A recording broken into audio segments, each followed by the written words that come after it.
고난은 불청객입니다. 고난은 예기치 못한 순간에 우리를 찾아와서 우리를 당황시키기 때문입니다. 한 가지 분명한 사실은 그런 고난이 한 번만 찾아오는 것이 아니라 우리 삶에 무차별적으로 찾아온다는 것이죠.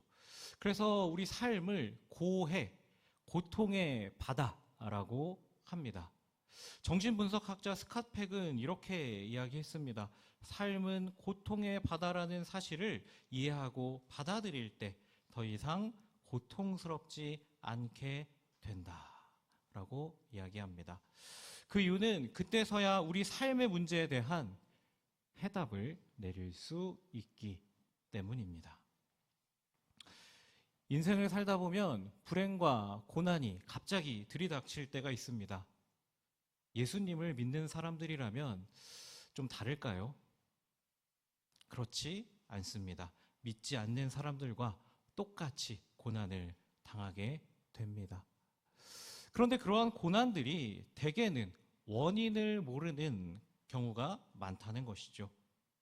그렇지만 그리스도인이 불신자와 다른 것은 고난 속에서 하나님의 뜻을 알게 되고 그리고 그 뜻을 이루어 가시는 하나님을 알게 되기 때문입니다. 먼저 룻기는 룻과 보아스의 사랑 이야기를 다루고 있습니다. 룻기라고 하면 우리는 룻과 보아스의 사랑 이야기를 주로 떠올릴 수 있지만 이 룻기에서 가장 중요한 부분은 이 늙은 여인 나오미의 이야기입니다. 이 나오미라는 여인은 한때 자신의 처지를 비관하면서 마라, 고통이라고 자신을 부르라고 했었습니다. 소망이라고는 찾아볼 수 없는 늙은 과부였습니다. 텅 빈 인생이었다는 것이죠. 그런데 이 여인의 이 텅 빈 인생을 하나님이 어떻게 채워가시는지는 이 룻기에서는 잘 다뤄주고 있습니다. 이 상실의 아픔들이 어떻게 하나님의 인애로 회복되는가를 우리는 오늘 말씀 속에서 발견할 수 있습니다. 이 룻기의 배경을 보시면 이스라엘 역사상 가장 어두웠던 사사시대를 배경으로 하고 있습니다. 그 시대의 특징은 사사기 21장 25절의 말씀과 같은데요. 한번 우리 같이 읽어볼까요?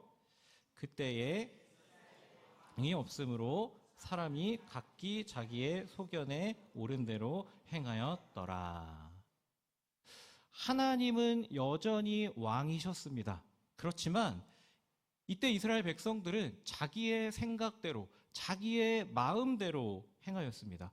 그 결과 끊임없는 우상 숭배가 일어나고 이방 민족의 침입을 끊임없이 받았고 이 도덕적 수준조차 처참한 수준으로 무너졌던 시대였습니다. 오늘 이 룻기는 바로 이 영적으로 정말 어두웠던 시대에 일어났던 그 사건들을 기록하고 있습니다. 그것과 관계없이 신앙을 가지고 하나님을 열심히 섬기는 백성이 있었습니다. 그 백성에게 어느 날 갑자기 흉년이 찾아오게 됩니다. 1절을 한번 보겠습니다. 사사들이 치리하던 때에 그때에 흉년이 드니라. 유다 베들레헴의 한 사람이 그의 아내와 두 아들을 데리고 모압 지방에 가서 거류하였는데.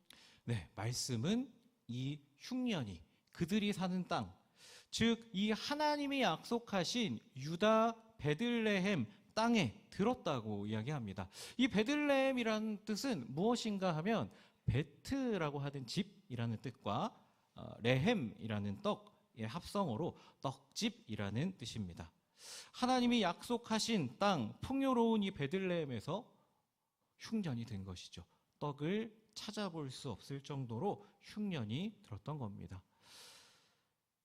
그런데 그 땅에 살던 이 엘리멜렉 가정은 모압 땅으로 이주하기로 합니다. 2절을 보시면 이렇게 말씀하고 있죠. 그 사람의 이름은 엘리멜렉이요, 그의 아내의 이름은 나오미요, 그의 두 아들의 이름은 말론과 기련이니 유다 베들레헴 에브랏 사람이더라. 그들이 모압 지방에 들어가서 거기서 살더니.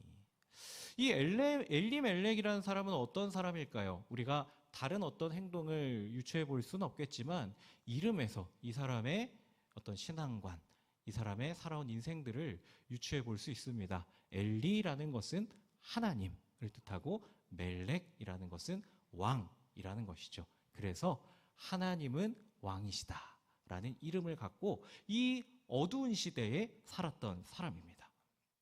그런데 이 하나님의 백성, 하나님이 왕이시니 백성이 하나님께서 약속하신 땅을 떠나서 이방 땅으로 가게 됩니다. 그것도 하필 모압이라는 땅인데 그 땅은요, 이스라엘 백성이 가서는 안 되는 땅이었습니다. 왜냐하면 이 모압 사람들은 아브라함의 조카 롯의 후손으로 이스라엘 백성이 출애굽해서 가나안 땅으로 들어갈 때 방해한 민족이고, 하나님은 그 벌로 율법에 모압 사람을 총회에도 들어오지 못하게 하였기 때문입니다. 그렇다면 여기서 우리는 한 가지 질문을 할 수 있을 것 같습니다. 그러면 왜 하나님의 백성인 엘리멜렉은 다른 곳도 아니고 굳이 모압으로 이주를 하였을까? 그 이유는 이 모압이라는 땅이 베들레헴에서 가장 가까운 양식을 구할 수 있는 땅이었기 때문입니다. 그래도 한 가지 긍정적인 사실은 아예 눌러 앉을 생각은 없었던 것 같습니다. 그냥 잠시 머물다 돌아올 생각이었습니다. 그런데 이주를 해서 그렇게 좀 살다 보니까 너무 좋은 겁니다. 풍족한 이 모압 생활에 만족하고 눌러 살기로 결정한다는 것이죠. 여러분, 눈으로 성경을 다시 보시면 1절에서 2절의 이 하반절을 보시면 1절에는 거류하였다라고 하는데 2절 하반절에는 거기서 살더니라고 합니다. 이 사람들의 삶을 우리는 유추해 볼 수 있을 것입니다. 이 가족은 아둥바둥 살았습니다. 그 아들의 이름도 말론, 병든, 기럨, 약한이라는 뜻으로 지었습니다. 세상에 어느 부모가 병들고 약하다라는 그런 이름을 짓겠습니까? 그런데 이것은 우리 옛날 조상들이 이 호사다마라고 해서 좋은 일에는 마귀가 따라다니고 나쁜 이름이면 도망친다라고 했던 것과 같이 그런 의미 정도로 보시면 될 것 같습니다. 참고로 옛날에 황희정승의 아명, 어렸을 때 이름은 도야지였고, 고종이 왕이 되기 전의 이름은 개똥이였다고 합니다. 그러니까 이러한 것에 어떻게든 좀 잘 살아보겠다 하는 그런 의지를 가지고 이러한 두 아들을 더 좋은 환경에서 잘 키우기 위해서 이 풍족한 모압으로 떠났을지도 모른다는 것이죠. 우리 한때 아메리칸 드림이 유행했던 적이 있습니다. 꿈을 가지고 이민을 가면 놀라운 황금빛 인생이 시작될 것 같아서 저마다 이민을 갔었습니다. 처음에는 낯설지만 한국보다 넓고 또 선진국이 주는 문화에 꽤 매력을 느끼기도 합니다. 처음에는 아이들 교육 때문에 또는 이 한국에 비해 좋은 환경인 것 같아 삶을 시작하게 되지요. 그런데 그 삶을 잘 들여다보면 그들이 가질 수 있는 직업에는 한계가 있다는 것이죠.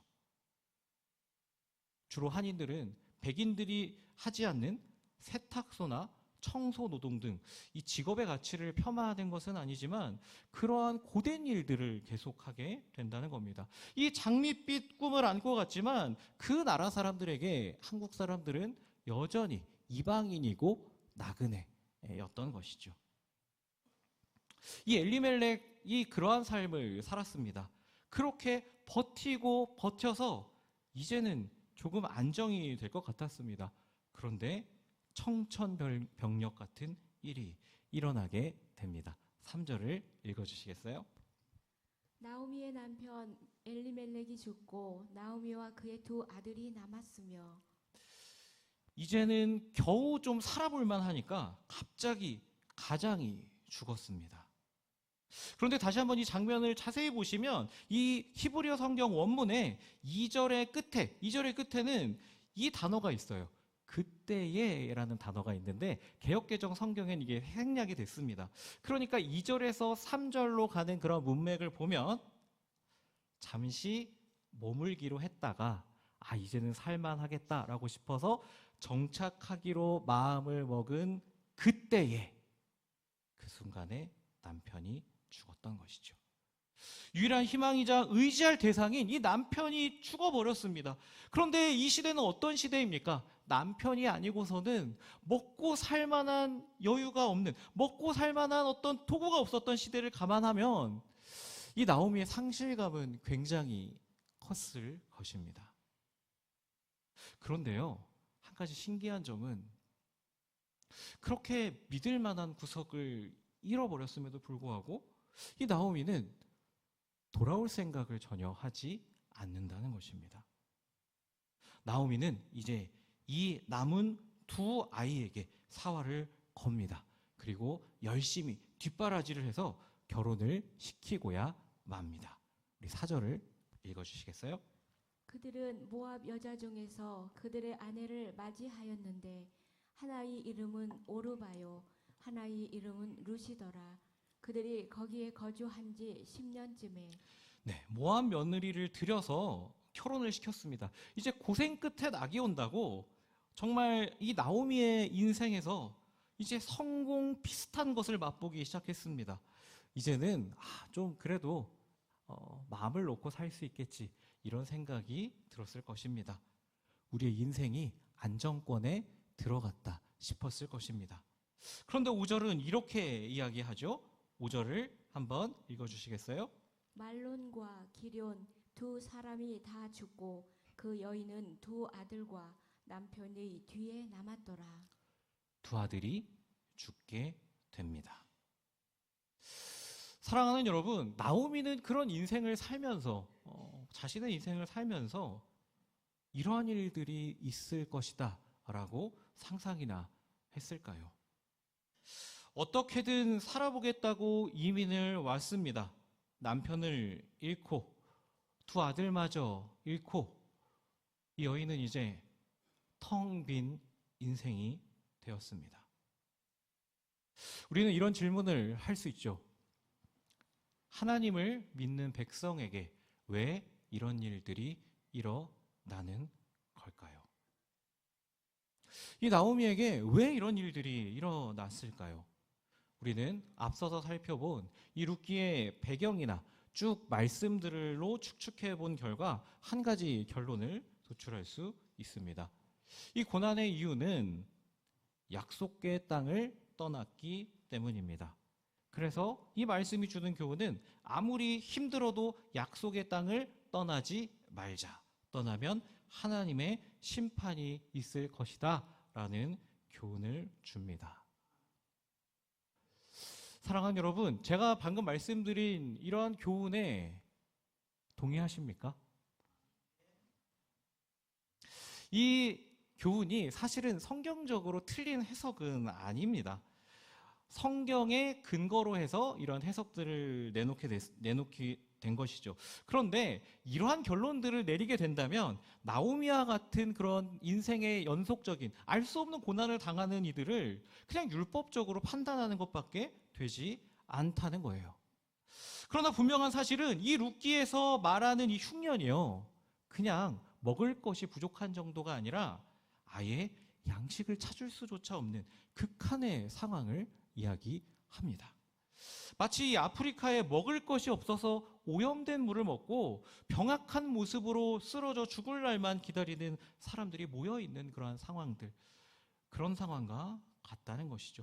사랑하는 여러분, 그렇다면 만약 우리가 실제로 이런 나오미와 같은 상황에 처하게 된다면 우리는 버텨낼 수 있을까요? 그 땅에서 그 누구라도 버텨내기는 쉽지 않았을 겁니다. 그런데 아이러니하게도 이 성경에서는요, 나오미가 당한 고난의 이유를 설명해 주지 않습니다. 그리고 이들이 했던 행동에 대해서 어떤 죄가 있었다라는 지적도 하지 않습니다. 다만 이러한 상황을 담담하게 서술할 뿐이죠. 다시 한번 생각을 해봅니다. 그래도 이유를 찾고 싶어서 이유를 찾아보면, 굳이 이유를 찾아보면 약속의 땅을 떠난 것이 유일한 죄일 텐데, 그렇다고 하더라도 이 일가족이 거의 다 죽는다는 것은 너무 가혹하죠. 그러나 성경은 그마저도 어떠한 언급이 없습니다. 우리는 왜 인생에서 이러한 고난을 얻게 되는 걸까요? 황당하게도 결론은 모른다입니다. 그렇다면 이 고난에 대해서 우리가 이 알지 못하는, 원인을 알 수 없는 이러한 고난이 계속해서 닥쳐오게 되는데, 그 원인 모를 고난이 닥쳐온다면 우리는 어떻게 감당해야 할까요? 이 흉년이 무엇입니까? 물질의 흉년이 들고 또 건강의 흉년이 갑작스럽게 찾아옵니다. 그리고 내가 정말 애를 써서 최선을 다해서 뒷바라지했던 자식 농사에게도 흉년이 오게 되죠. 그리고 다른 것은 몰라도 내가 가장 믿고 의지했던 것조차 하나 남김없이 쓰러져 버리는 그런 흉년이 찾아올 때 정말 우리는 어떻게 해야 할까요? 남포교회 원로 목사님이신 박영선 목사님이 이렇게 이야기했습니다. 고난이 다가올 때 잘 지나가는 방법은 도망갈 데가 없음을 괴로워하면서 하나님께 수동적으로 끌려가는 것밖에 없습니다. 그렇습니다. 이 고난의 때에 텅 빈 자리를 경험할 때 우리는요, 수동적으로 끌려갈 수밖에 없어요. 그 상황에는 우리가 알 수 없다는 겁니다.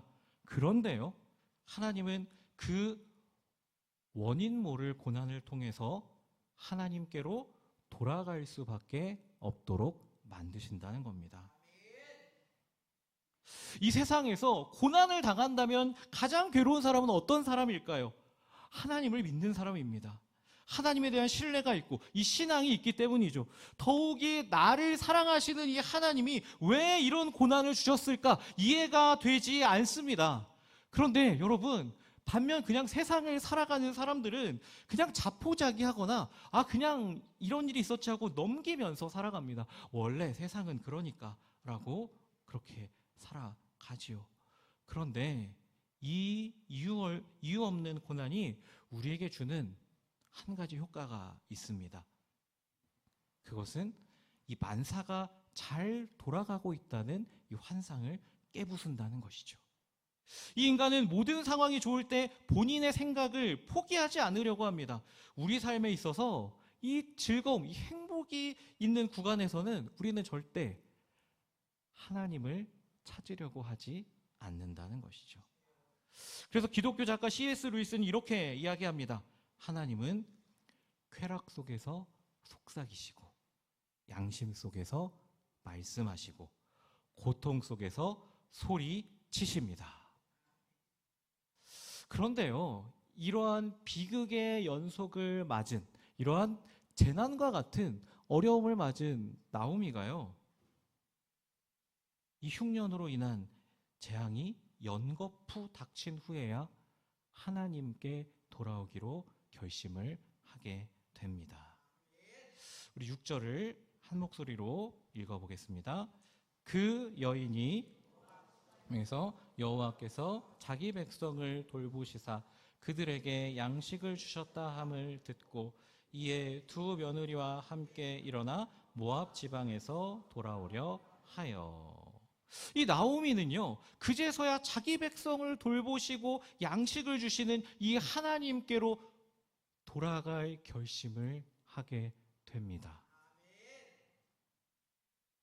사랑하는 여러분, 고난의 때에 아무것도 남지 않았을 때, 그래서 우리에게 더 이상 아무런 방법이 없을 때, 그때 일어나 하나님께로 돌아가시기 바랍니다. 이 6절에 돌보시사라는 말은 파카트라고 해서 세심히 돌보는 행위를 이야기합니다. 그러니까 하나님이 인간에게 적극적으로 개입하는 그런 행동을 뜻하죠. 어떤 일이 이 9절에 일어났습니까? 하나님이 텅 빈 베들레헴을 방문하셔서 직접 필요를 채워 주셨다는 것입니다. 그 소식에 텅 빈 인생을 살던 이 나오미가 그 소식을 듣고 그리고 일어나 돌아갑니다. 6절을 다시 한번 보시면 이러한 단어들이 눈에 계속 뜨입니다. 여호와께서 그들에게 양식을 주셨다 함을 듣고 이에 일어나 돌아오려 하여. 그런데 1절부터 6절을 가만히 돌아보다 보면 이 나오미라는 여인이 유일하게 신앙적인 행동, 이런 반응을 했던 순간이 이제서야 일어났다는 것이죠. 그렇습니다. 이 고난의 때에 우리 인간들이, 우리 사람들이, 우리 그리스도인들조차 유일하게 할 수 있는 반응은 이 돌보시는 하나님께로 돌아가는 것밖에 없습니다.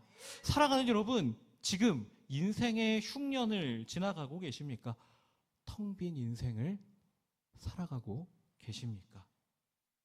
일어나 돌아오시기 바랍니다. 어쩔 수 없이 돌아와도 괜찮습니다.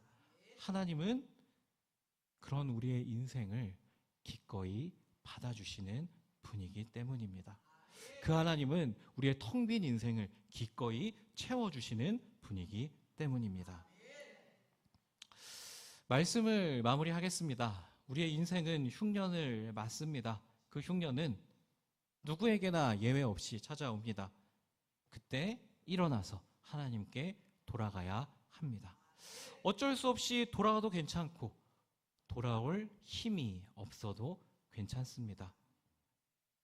이 구약 시대에는 그러한 양식으로 채워주셨지만 신약 시대 이후에 오늘날에는 하나님께서 자기 몸을 직접 양식으로, 직접 떡으로 우리에게 주셨기 때문입니다.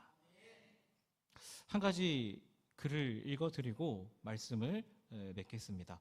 소설가 박완서 씨는 이 57세 되던 해에 남편과 아들을 연이어 잃었다고 합니다. 그 후에 겪은 일을 이 수필집 한 말씀만 하소서에 냈고 거기에서 이렇게 고백을 하고 있습니다. 한번 스크린에 띄워주시겠어요? 이렇게 이야기합니다. 사제관 응접실에서 신부님을 뵙고 긴 위로의 말씀을 들었으나 자식도 낳아보지 않은 분이 어찌 내 마음을 알까 싶어 그저 괴로운 마음으로 경청했다. 그러자 탁자 위에 놓인 백자 필통이 눈에 띄었다. 거기에는 밥이 되어라 라고 쓰여 있었다. 신부님이 쓰신 건지 다른 분이 쓰신 건지 알 수 없으나 그것은 중요한 것이 아니었다. 밥이 되어라, 밥이 되어라를 입속으로 되뇌이면서 나는 수녀원에서 맡은 이 세상에서 가장 맛있는 밥 냄새를 떠올렸고 어쩌면 주님이 그때 나에게 밥이 되어 오셨던 게 아닐까 싶은 생각이 들었다. 그때 나는 몇 날 며칠 밤을 새며 주님께 대들었다. 내가 왜 이런 고통을 받아야 합니까? 한 말씀만 해 주십시오. 하지만 아무 말씀도 없으셨다. 그래, 분명 뭐라고 하셨을 거야.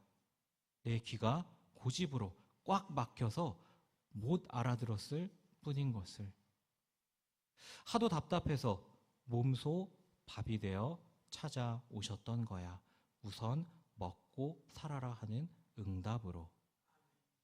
그렇지 않고서 그 지경에 밥 냄새와 밥맛이 그렇게 감미로울 수는 없는 일이다. 이렇게 이야기하고 있습니다. 비록 우리와 다른 신앙관에 있는 박완서님의 고백이지만 우리는 다음과 같은 사실을 알 수 있죠. 하나님은 어떤 분이십니까? 자기 백성을 텅 비게 만드는 분이 아닙니다. 하나님은 고통 가운데 있는 자기 백성을 돌보시며 양식을 주시는 분입니다. 그뿐 아니라 한 발 더 나아가서 자기 백성을 위해 스스로 떡이 된 분입니다. 그것도 자기 백성을 위해서 몸을 찢겨가면서 오늘 우리에게 생명의 떡이 되어 주셨습니다. 요한복음 6장 51절에는 이렇게 말씀하고 있습니다. 우리 한 목소리로 읽겠습니다. 나는 하늘에서 내려온 살아있는 떡이니 사람이 이 떡을 먹으면 영생하리라. 내가 줄 떡은 곧 세상의 생명을 위한 내 살이니라 하시니라. 텅 빈 인생을 살아가고 계십니까?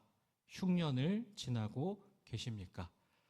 가득 채워주시는 하나님께로 돌아오셔서 이 텅 빈 인생이 채워지는 은혜를 경험하는 은혜가 여러분에게 가득 있으시기를 예수님의 이름으로 축복합니다. 오늘은 성찬 예식이 성찬주일로 드립니다. 성찬을 시작할 텐데요. 우리 찬송가 144장 예수 나를 위하여 1절, 2절, 5절을 부르시면서 우리 함께 주의 만찬을 준비하겠습니다.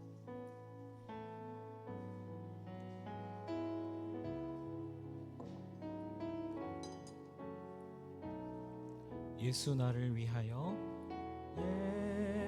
예수 나를 위하여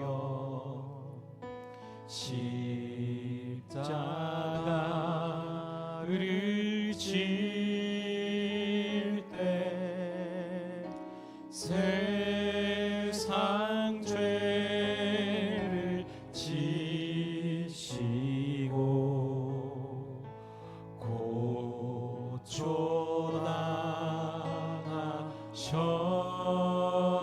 고초당하셨네.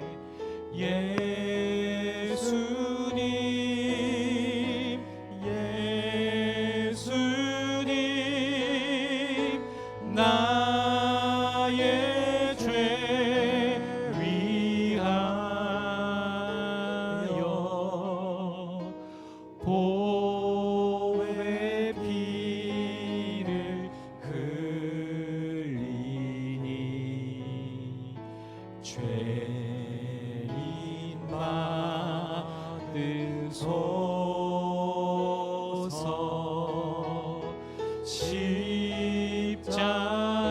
십자가를 지심에 무슨 죄가 있나. 저무지한 사람들 메시아 주여. 예수님 예수님 예수님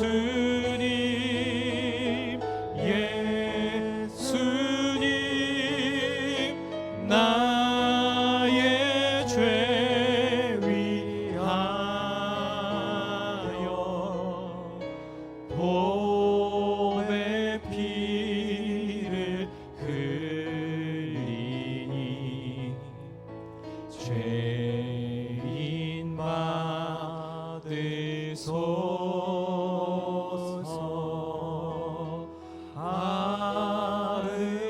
아름답다 예수여. 나의 좋은 친구 예수 공로 아니면 영원 영벌 바. 예수님 예수님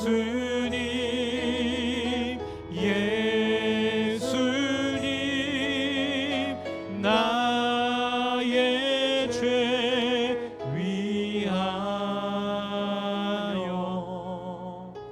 보배 피를 흘리니 죄인 받으소서.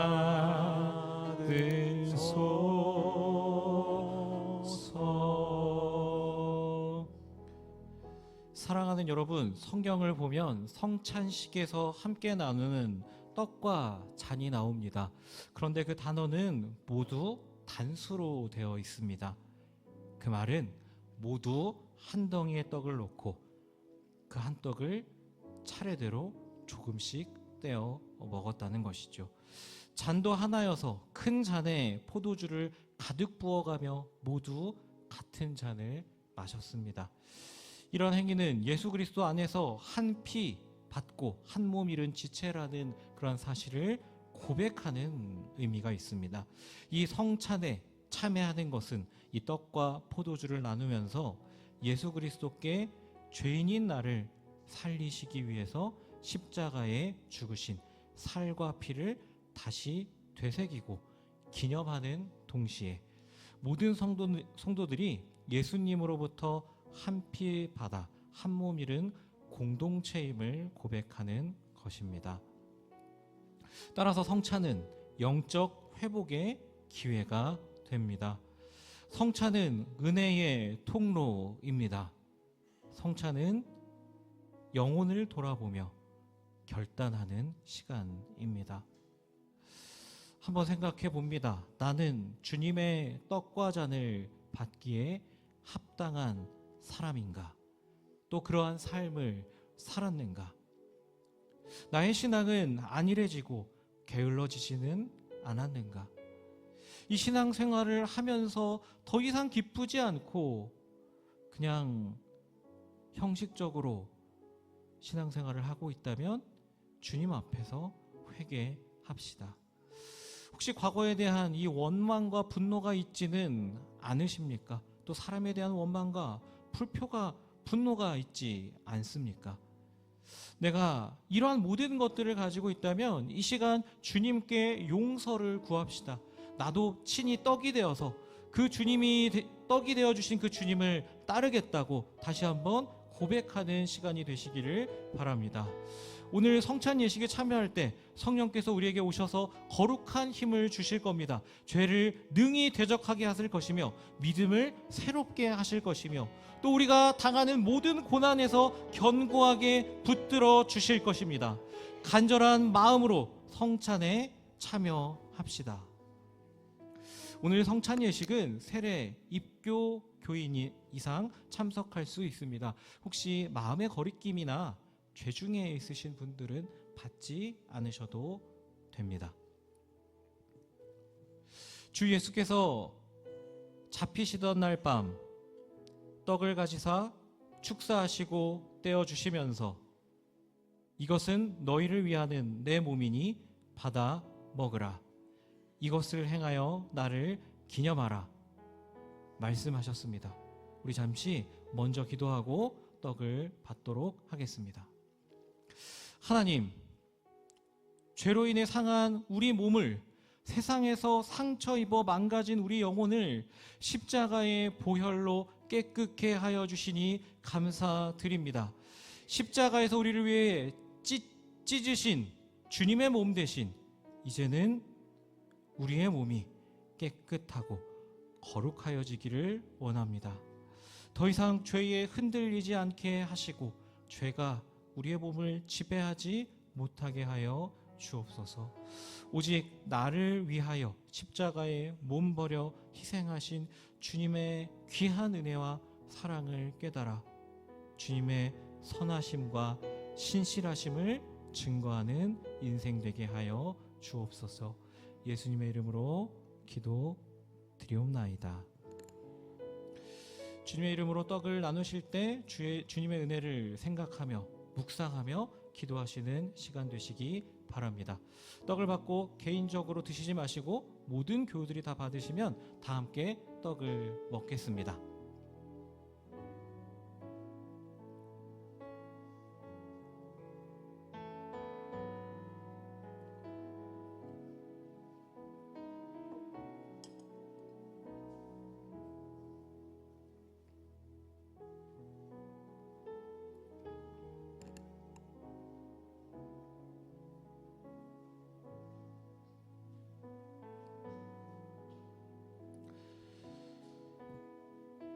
우리가 전하는 것을 누가 믿었느냐? 여호와의 팔이 누구에게 나타났느냐? 그는 우리 주 앞에서 자라나기를 연한 순과 같고 마른 땅에서 나온 뿌리 같아서 고운 모양도 없고 풍채도 없은즉 우리가 보기에 흠모할 아름다운 것이 없되 그는 멸시를 받아 사람들에게 버림을 받았으며 간고를 많이 겪었으며 질고를 아는 자라. 마치 사람들이 그에게서 얼굴을 가리는 것 같이 멸시를 당하였고 우리도 그를 귀하게 여기지 아니하였도다. 그는 실로 우리의 질고를 지고 우리의 슬픔을 당하였거늘 우리는 생각하기를 그는 징벌을 받아 하나님께 매를 맞으며 고난을 당한다 하였노라. 그가 찔림은 우리의 허물 때문이요 그가 상함은 우리의 죄악 때문이라. 그가 징계를 받음으로 우리는 평화를 누리고 그가 채찍에 맞음으로 우리는 나음을 받았도다. 우리는 다 양 같아서 그릇 행하여 각기 제 길로 갔거늘 여호와께서 우리 모두의 죄악을 그에게 담당시키셨도다. 우리는 열등감이 많습니다. 상처가 많은 인생이죠. 때로는 부적절한 생각, 허망한 생각, 어두움 마음이 있습니다. 주님께서 대신 고통당하신 십자가의 빛 앞에 치유되고 무거운 짐을 벗게 하여 주옵소서.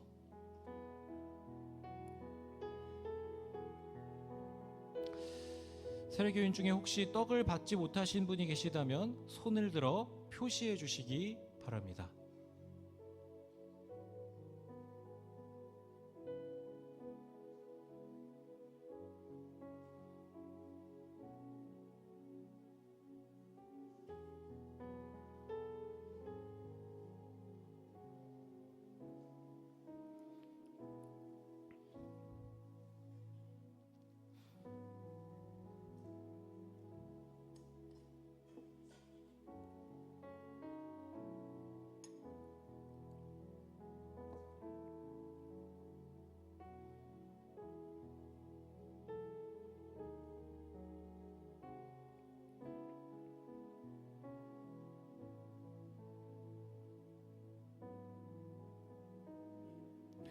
지금 이 시간 예수님의 몸을 의미하는 떡을 함께 받겠습니다.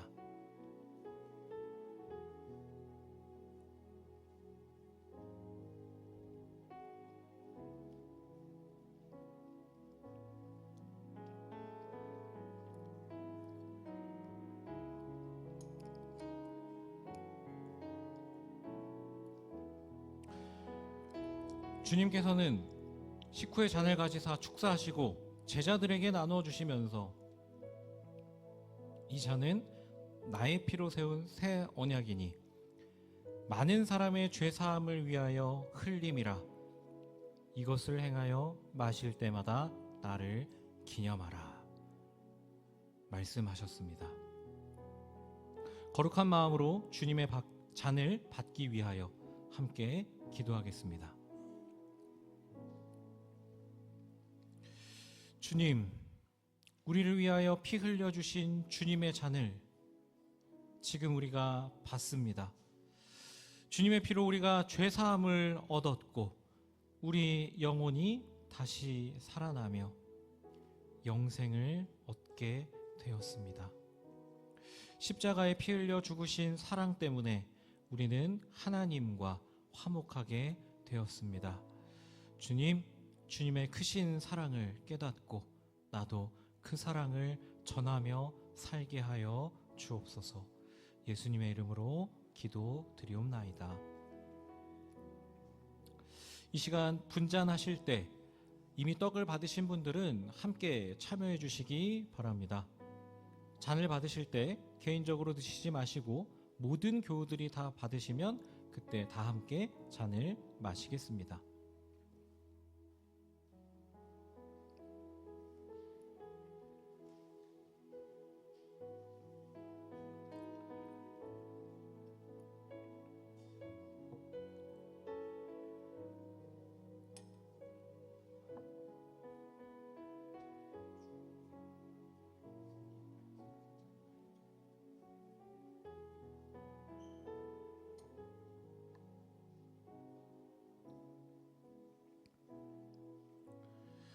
예수께서 이르시되 내가 진실로 진실로 너희에게 이르노니 인자의 살을 먹지 아니하고 인자의 피를 마시지 아니하면 너희 속에 영생이 없느니라.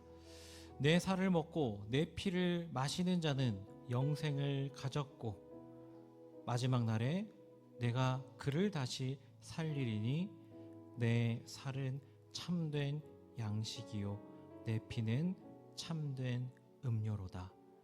내 살을 먹고 내 피를 마시는 자는 내 안에 거하고 나도 그 안에 거하나니 살아계신 아버지께서 나를 보내심에 내가 아버지께로 말미암아 사는 것 같이 나를 먹는 그 사람도 나로 말미암아 살리라.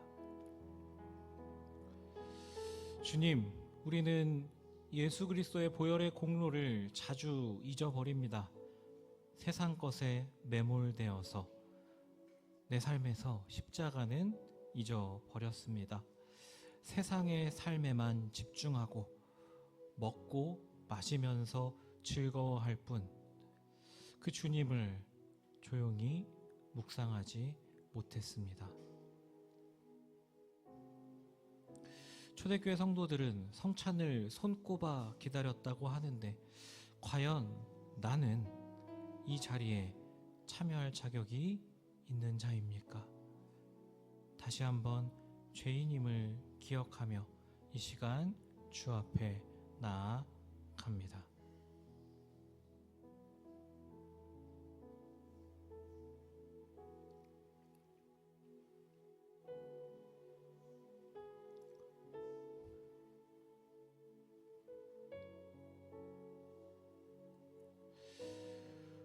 혹시 떡을 받으셨는데 잔을 받지 못하신 분이 계시다면 조용히 손을 들어서 표시해 주시기 바랍니다.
지금 이 시간 예수님의 피를 의미하는 잔을 함께 받겠습니다.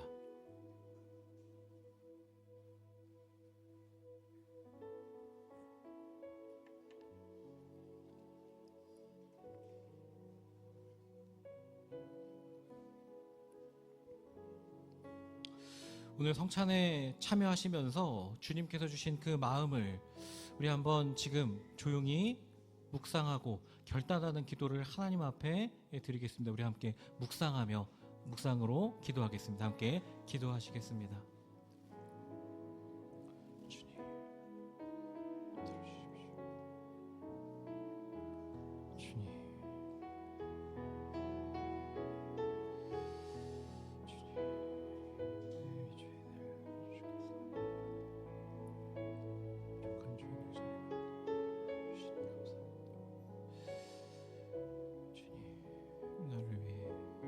들어주십시오. 주님,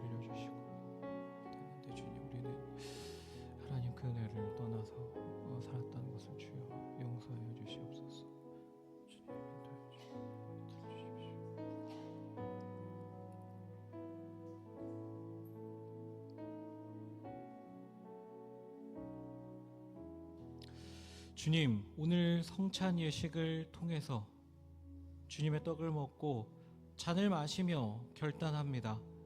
나를 살리기 위해서 십자가에 몸을 찢기시고 피 흘려 죽어가신 우리 주님처럼 그렇게 사랑하고 희생하며 살아가기를 소원합니다. 그러나 우리는 여전히 연약합니다. 미움과 분노가 우리 마음속 깊은 곳에 자리하고 있습니다. 주님, 이 험한 세상을 우리가 살아갈 때 성령께서 도와주셔서 날마다 주님의 보혈로 거듭나는 영혼 되게 하여 주옵소서. 우리의 영혼이 주님의 영광만 드러내며 살아가게 하여 주옵소서. 예수님의 이름으로 기도드리옵나이다. 아멘.